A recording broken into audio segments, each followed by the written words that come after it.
Good morning Bharat. AB star news देख रहे हैं आप और मैं हूं आपके साथ कोमल गंगवार। गुड मॉर्निंग भारत में हम आज फिर से एक बार शुरुआत करेंगे न्यूज़पेपर की खास खबरों से, लेकिन उससे पहले बात कर लेते हैं कोरोना केसेस को लेकर। कितना आंकड़ा हमारे देश में इस वक्त हो चुका है और किस तरीके से लोग ठीक हो रहे हैं, रिकवरी रेट क्या है इस वक्त हमारे देश में। तो अगर आंकड़ों की बात कर ली जाए, कुल आंकड़े जो हमारे देश में है तो वो 3,95,000 के पार पहुंच चुके हैं। सबसे ज़्यादा उछाल जो आ रही है वो इन दिनों आ रही है। बीते दिन की बात करें तो 13,000 से ज़्यादा लोग 24 घंटों में पॉजिटिव पाए गए थे और आज की बात कर लें, पिछले 24 घंटों की बात कर लें तो 14,000 से ज़्यादा लोग कोरोना पॉजिटिव पाए गए। हालांकि रिकवरी रेट भी ठीक हो रहा है। अगर पिछले 24 घंटों में ठीक हुए लोगों की बात की जाए तो यह आंकड़ा 9,000 के करीब है और मौत के आंकड़ों की अगर बात कर ली जाए तो यह आंकड़ा पिछले 24 घंटों में 375 लोगों की मौत हुई है और टोटल आंकड़े की बात करें तो 12,948 लोगों की अब तक मौत हो चुकी है। एक्टिव केसेस के बारे में बात करें तो 1,68,269 लोग ये जो केस हैं वो एक्टिव हैं और बात करेंगे रिकवर्ड केसेस की तो 2,13,831 लोग अब तक स्वस्थ होकर अपने घर जा चुके हैं। तो जिस तरीके से आंकड़ा तेजी से बढ़ता जा रहा है, सोचने वाली बात है कि आने वाले समय में किस तरीके से सरकार इन आंकड़ों पर कंट्रोल करती है, क्योंकि जिस तरीके से इलाज की बात चल रही है और काफ़ी सारे ट्रायल्स चल रहे हैं तो उनको देखते हुए लगता है कि सरकार आगे इलाज ज़रूर ढूंढ लेगी। लेकिन अभी फ़िलहाल जो हालात हैं वो काफ़ी ज़्यादा बिगड़ते जा रहे हैं, क्योंकि आए दिन ये आंकड़ा बढ़ता ही जा रहा है। पिछले हफ्ते की अगर बात करें तो 10,000 से 11,000 के करीब जो केसेस आ रहे थे 24 घंटों में वो आंकड़ा था, लेकिन अब यह आंकड़ा 14,000 के पार जा चुका है। पिछले 24 घंटों में यह आंकड़ा 14,000 से ज़्यादा आया है। अब खबरों की शुरुआत कर लेते हैं। हम खबरों की शुरुआत करेंगे तो पहले दैनिक भास्कर की खबरें ले लेते हैं। क्या पहली खबर है आपको बताएंगे। चीन ने हमारे 10 सैनिक छोड़े, लेकिन ज़मीन छोड़ने के लिए नहीं तैयार। ज़मीन पर अभी भी अड़ा हुआ है। चीन 20 भारतीय सैनिकों की शहादत के बाद 10 भारतीय सैनिकों को अगवा किया था, जिनको अब छोड़ा गया था, लेकिन अभी भी ज़मीन नहीं छोड़ने को तैयार है ये चीनी सैनिक। गलवान घाटी में स्थिति अब नियंत्रण में है। अगले हफ्ते फिर शुरू होगी बातचीत। एक बार फिर से बातचीत का सिलसिला शुरू होने जा रहा है। सोमवार से ये बातचीत का सिलसिला शुरू होगा। गलवान घाटी में सोमवार को साजिशन हमले के बाद चीन ने भारत के 10 फौजियों को अगवा कर लिया था। इनमें से एक मेयर और एक कैप्टन भी थे। लगातार 3 दिन की वार्ता के बाद चीनी सेना ने गुरुवार शाम सभी 10 फौजियों को भारत के हवाले कर दिया है, लेकिन अभी ज़मीन छोड़ने को तैयार नहीं है। जिस तरीके से ये हालात हैं तो लेह में विमानों से निगरानी की जा रही है, स्थिति का जायज़ा लिया जा रहा है और सुरक्षा भी बढ़ा दी गई है, क्योंकि जो हालात थे 20 जवान शहीद हुए हैं, जिसकी वजह से अब देश के कोने कोने में एक आक्रोश देखने को मिल रहा है। देश की जनता काफ़ी ज़्यादा गुस्से में है, तो इसको देखते हुए अब निगरानी काफ़ी ज़्यादा बढ़ा दी गई है। वहीं अब अगली खबर की बात करें तो एलएसी पर चीन की घुसपैठ पर क्या खुफिया तंत्र की नाकामी है। कांग्रेस अध्यक्ष सोनिया गांधी का कहना कि एलएसी पर चीन की घुसपैठ पर क्या खुफिया तंत्र की नाकामी है। चीन से विवाद पर पीएम ने सर्वदलीय बैठक में विपक्षी नेताओं के साथ भी चर्चा की। शरद पवार बोले कि सैनिक कहां हथियार ले जाएंगे ये अंतर्राष्ट्रीय समझौते से तय होता है। क्या उन्होंने पूरी बात बोली है, आपको बताते हैं। एनसीपी नेता शरद पवार ने बैठक में कहा कि सैनिक कब और कहां हथियार के साथ रहेंगे और कहां नहीं, ये अंतर्राष्ट्रीय समझौते तय करते हैं। ऐसे संवेदनशील मुद्दों पर कुछ भी बोलते वक्त लोगों को सावधानी बरतनी चाहिए। एक दिन पहले ही कांग्रेस नेता राहुल गांधी ने सवाल उठाया था कि भारतीय जवानों को शहीद होने के लिए निहत्था क्यों भेजा। सर्वदलीय बैठक में पवार ने ये टिप्पणी की, तब कांग्रेस अध्यक्ष सोनिया गांधी भी मौजूद थी। महाराष्ट्र में कांग्रेस, एनसीपी और शिवसेना के गठबंधन की सत्ता है, तो उसको देखते हुए जिस तरीके के सवालिया निशान सरकार के सामने खड़े हुए हैं। बीते दिन की अगर बात करें तो कांग्रेस नेता राहुल गांधी ने जो सवाल किया था कि जो जवान थे वो निहत्थे क्यों थे, तो इसका जवाब भी दिया गया था, जिसका जवाब ये था कि कुछ नियम आड़े आ गए थे। हथियार ज़रूर थे उनके पास, लेकिन नियम आड़े आ गए थे, जिसकी वजह से जवान हथियारों का उपयोग नहीं कर सके थे। वहीं अब बात करते हैं अगली खबर की, तो भारतीय कंपनी की दवा फेविपिराविर को कोरोना के इलाज में इस्तेमाल को मंजूरी।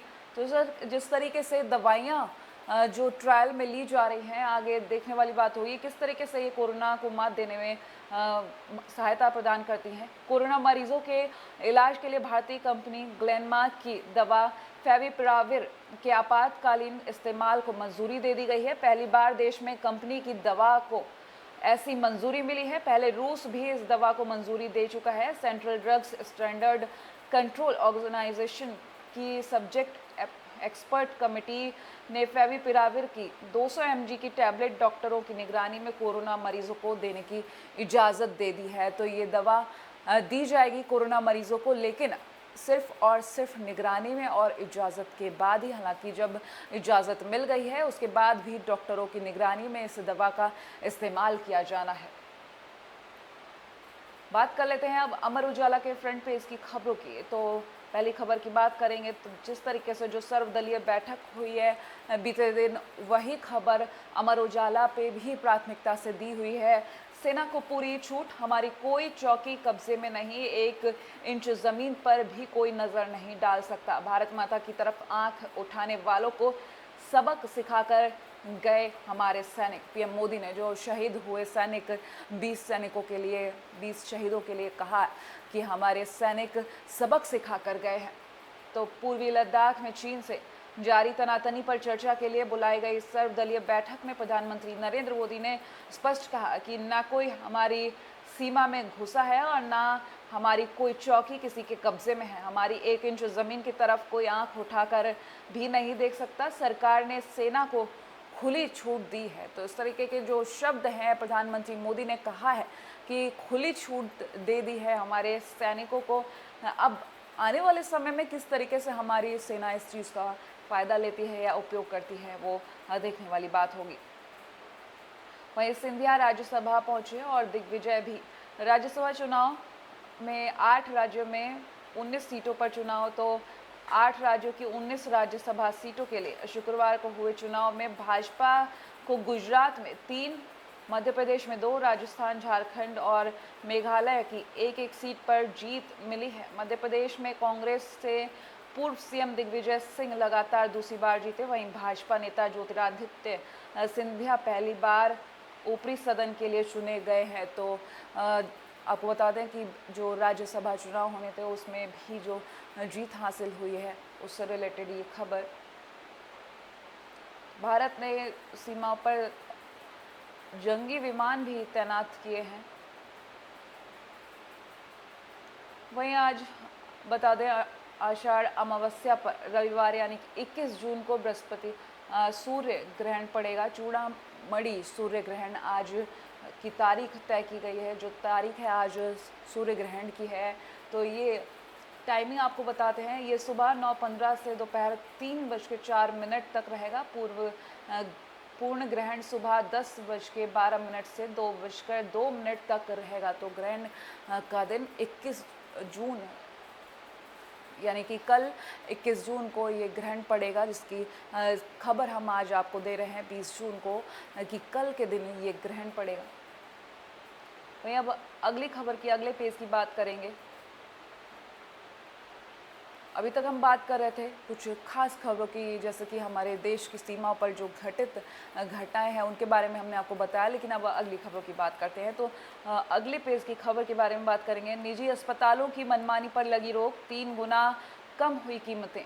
गृह मंत्री अमित शाह के आदेश, दिल्ली के प्राइवेट अस्पतालों में घटेंगी कीमतें। जिस तरीके से अंधाधुंध कीमतें बढ़ा दी गई थी कोरोना केसेस को लेकर, कोरोना जांच को लेकर, कोरोना बेड्स को लेकर, इस तरीके से जांच की कीमत बढ़ाई गई और साथ ही साथ जो बेड्स की कीमत थी वो अब कम कर दी गई है। गृह मंत्री अमित शाह के आदेश के बाद अब दिल्ली के प्राइवेट हॉस्पिटल की जो कीमतें हैं वहाँ पर चार्जेस जो लगाए जा रहे थे 3 गुना कम कर दिए गए हैं, ताकि अब लोगों को वहाँ पर सहूलियत मिल सके। अगली खबर की बात करें तो सुरक्षा बलों ने कश्मीर घाटी में 6 और आतंकी मार गिराए। 30 घंटे से ज़्यादा चली 2 मुठभेड़ों में 8 आतंकी ढेर। तो एक अच्छी खबर, सुरक्षा बलों ने कश्मीर घाटी में 6 और आतंकी मार गिराए हैं। तो इस तरीके से ये कश्मीर घाटी से जो खबर आती हुई 30 घंटों में 8 आतंकियों को ढेर कर दिया गया। वहीं वेंटिलेटर का प्लग हटाकर चलाया कूलर, मरीज की मौत। ऐसी लापरवाही भी देखने को मिल रही है। तो कोटा की खबर,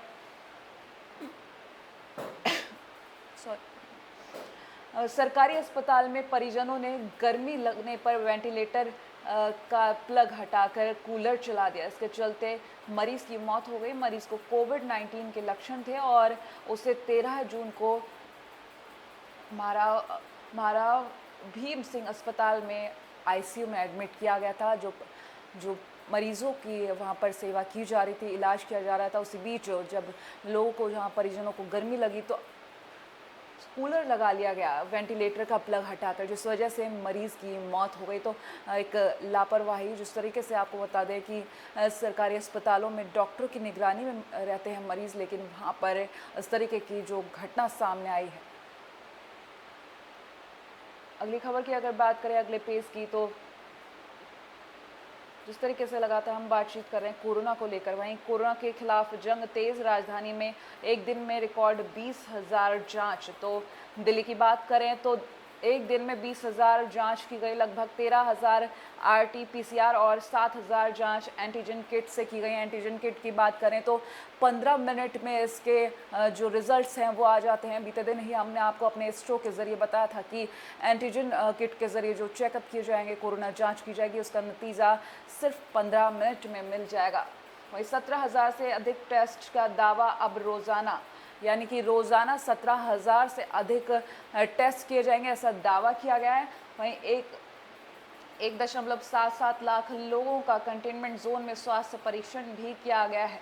तो इस तरीके से कोरोना को कंट्रोल करने के लिए जगह जगह पर जो चेकिंग की जा रही, चेकअप किए जा रहे हैं, जांच की जा रही है, उसको देखते हुए लगता है कि जल्द ही देश में कोरोना पर काबू पा लिया जाएगा, क्योंकि इस वक्त आंकड़ा तेज़ी से बढ़ता जा रहा है। अगर दिल्ली की ही बात कर लें तो दिल्ली में काफ़ी तेज़ी से ये आंकड़ा बढ़ रहा है। अगर पिछले 24 घंटों की बात करें, ये आंकड़ा 3,000 के पार है। 24 घंटों में 3,000 से ज़्यादा कोरोना संक्रमित मिले। अगर राज्यों के अनुसार बात कर लें तो महाराष्ट्र, तमिलनाडु, दिल्ली, गुजरात, उत्तर प्रदेश, राजस्थान, ये कुछ राज्य ऐसे हैं जहां पर कोरोना के केसेस कुछ ज़्यादा ही तेज़ी से बढ़ते जा रहे हैं। तो सोचने वाली बात होगी कि इन राज्यों में किस तरीके से राज्य सरकार कोरोना पर कंट्रोल करती है, और जिस तरीके से अगर राज्यों में कंट्रोल होगा फिर देश में कोरोना से मुक्ति पाई जा सकती है। तो आने वाले समय में देखा जा सकता है कि किस तरीके से हम कोरोना पर ये विजय पाते हैं। इसी के साथ गुड मॉर्निंग भारत में आज के लिए इतना ही। देश और दुनिया की तमाम बड़ी खबरों के लिए देखते रहिए AB स्टार न्यूज़।